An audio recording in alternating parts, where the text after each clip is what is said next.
Hello, my friends on YouTube. I welcome you today, February 28th, 2021. Today's video is Islam slash communist socialism is the answer.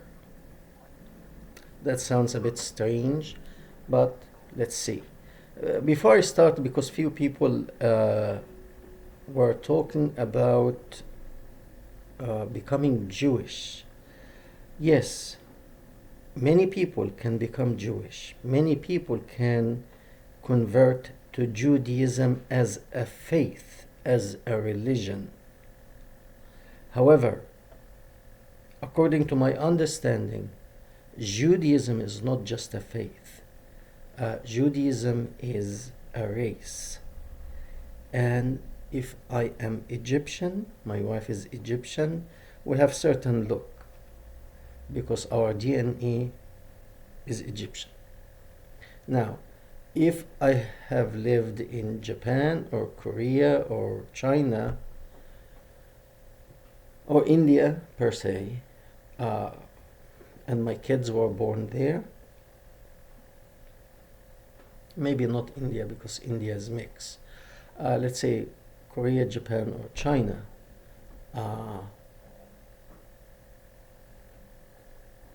my children will be carrying the nationality of this country. Let's say Japan, they will be Japanese. However, they will never ever have rounded face and slanted eyes. If they marry Egyptian, they will always look like that.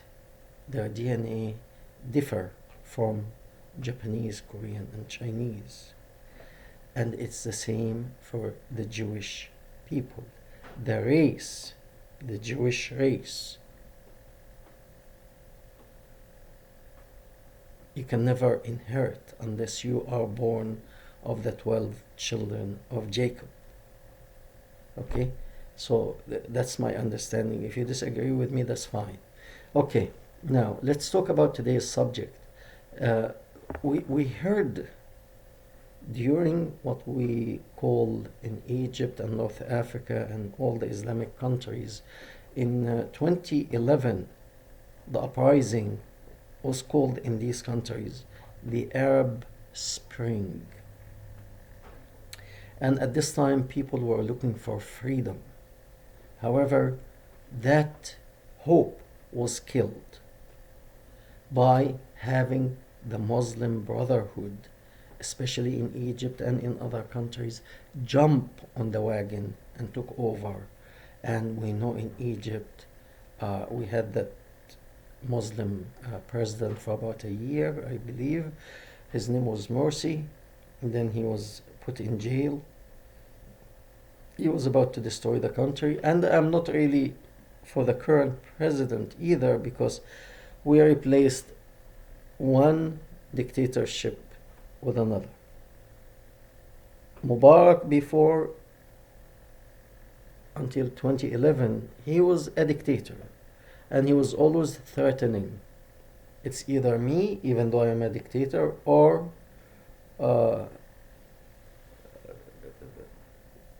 disorderly situation in the country, and you don't know what will happen to you. So people really were afraid. Okay, at least now we have a place to stay, we eat, just endure. When the Muslim came, they were repeating Islam is the answer to everything, but they don't tell you exactly what they will answer, and they don't tell you what are the problems that they are going to deal with. Only Islam is the answer. Okay? And we have a saying in Egypt, it's rather vulgar, but I'm going to use a different word. If you are so good and you are so helpful, why didn't you help yourselves? All Islamic countries, with exception to the countries that produce oil, they're really in terrible shape. And until the demand on oil, a country like Saudi Arabia, Qatar, Bahrain, all these oil producing countries, about 100, only 100 years ago, they were dirt poor. Maybe Somalia have a better economic situation now than what they were 100 years ago. So really, because of the oil, these countries are a little bit, they are in a little bit better situation. However, Islam never really offered anything. Okay, wherever it set foot, this country got destroyed and corrupted. The same thing goes to communist socialist countries. That does not need anybody to prove. Go and read about Venezuela today and Venezuela 20 years ago. Go and read about Cuba today and maybe 70 years ago. Go and read about China before World War II and China after World War II. So basically, these two systems are oligarchy system. The Caliphate in Islam, the top leader, and it's actually in one hadith, it says you have to obey the Caliphate even if he beat you up. Okay, if he drives you like a donkey by hitting your back, you have to say, okay, I will do that. You cannot go against the leader. Practically, China is doing the same. Okay, now there are some Chinese coming out of poverty, but this is not because the Chinese Communist Party is very good. No, the Chinese Communist Party adapted the socialist system, and they learned from the mistakes of the Soviets, and they allowed certain segment of people to be capitalist so that they can actually stand in support of the government, the Chinese Communist government, because when you own something, when you have money, you don't want to lose that. That's yours. So when you have 10-20% of the population, well off, other people look up to them, but then the ultimate goal, the very ultimate goal for the communist system is one leader per se, Xi Jinping, control everything and control the economy, and everybody like workers, you have to say yes sir, practically. So there's similarity between Islam and communism in a way, socialist communism. Unfortunately, well, I would say first, fortunately, because of the internet, and I made a video about that before, that Islam already has collapsed. Only the main pillars is like you have a building and it all, the termites ate the whole building, the walls and everything, and it's destroyed. But the pillars somewhat still holding on because it takes more time for the termites to destroy the main pillars, because they are bigger and thicker than the rest of the building, and therefore it takes longer. But practically, especially the people in authority, they know. If you read between the line what Saudi Arabia and all the Gulf region doing now, they cannot deny Islam at once. It will be very bad. But the leaders know they have to actually gradually bring people out of that thinking of Islam, and Islam is the answer, and bring them to be normal human beings. They've been brainwashed in that way of thinking for so long. You cannot suddenly drop a bomb and tell them that was a big lie. No. You have to allow certain intellectuals to open the door a little by little until they themselves see the big lie that Muhammad lied to them. The world and many people are why am I making the videos to attack Islam? Because I want it to be destroyed quickly. There's no good to keep Islam for any longer. It causes so much pain and so much suffering for many people. Many Muslims may disagree with me about that. That's okay. But reality is there was a lot of bloodshed in Islam. Go back to the real history. Not the history, the brainwashing history that they teach kids in schools in Muslim countries, that it was very good and very peaceful and. No. No. Go back to the real history of Islam. The same thing with communist socialism. The end justifies the mean. And we look at Hitler. I'm not saying what Hitler had done was anything good, but in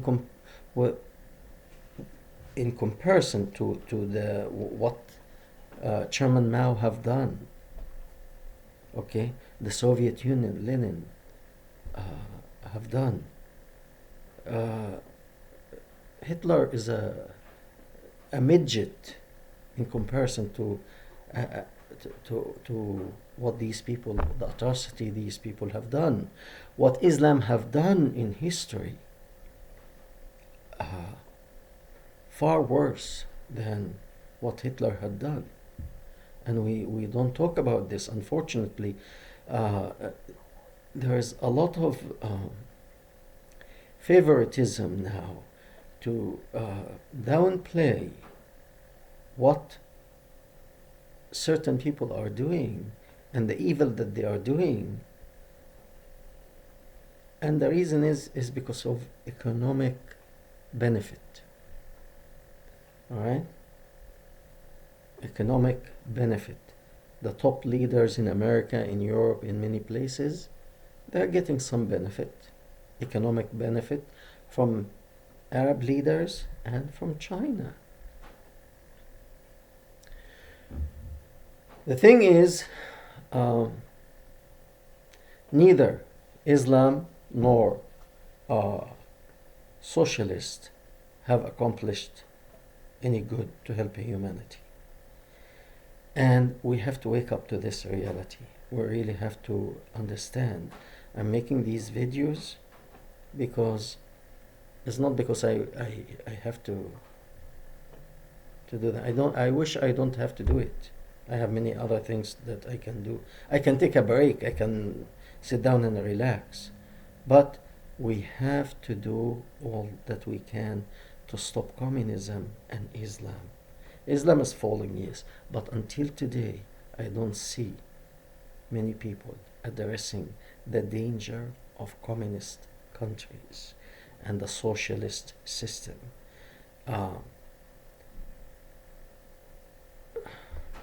Let me give you an example.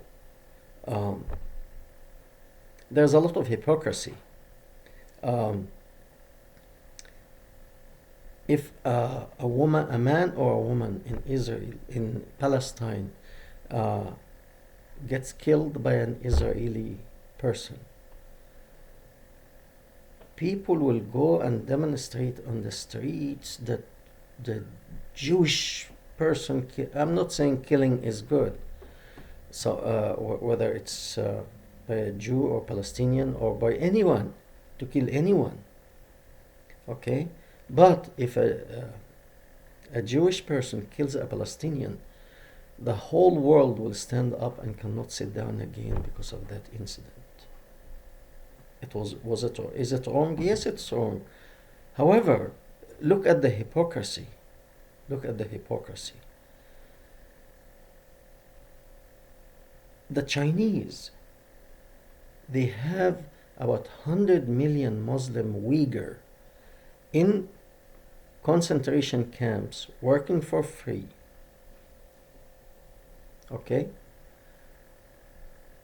they call it re-education system, re-education program. I mean, I'm not against really changing Muslim people's mind, but that is terrible the way they are doing that. Because what I learned that they take the man from the house, they take him for re-education, brainwashing practically, to forget about his religion, whether it's Islam or Christianity, actually. Okay? I heard now also Christian, they have to take the picture of Jesus down and put the picture of Xi Jinping, the savior. Okay? So they take the man to the concentration camp, the children to education programs, which meaning they brainwash them in the Chinese communist socialist system, and the women, they will put a Chinese guard to make sure that she doesn't pray the 5 times a day prayer, doesn't fast, and bedtime he sleeps with her in bed. And where is the outrage of the Muslim community, who only when one person is killed by a Jewish soldier, even by accident, they go and demonstrate, and the whole world has to listen and to hear about this atrocity that one Palestinian was killed by a Jew. Where are they from the atrocity that 100 million wives, Muslim wives, are under sexual, they are raped. They are raped on daily basis. Okay? Why they don't demonstrate about that? To see that it is a political thing, and it's hypocrisy. Right? And nobody's talking about it. I'm against Islam as an ideology, but I am very much against, if you want to believe in Islam, that's your business. I'm against somebody coming and saying, oh, Islam or Christianity or Judaism, I don't believe in it. I think it's nonsense, and therefore I rape the wife of that Muslim man or Christian man or Jewish man. Very much against it, and you should be too. Unfortunately, this is what's happening. And the world, unfortunately, America now, under Sloppy Joe or Beijing Biden, now is actually drifting towards China and the Chinese Socialist Communist Party, and not so many people doing anything about it, especially those up in the government, because many of them have been already bought by China. We thank you very much. We hope to hear from you.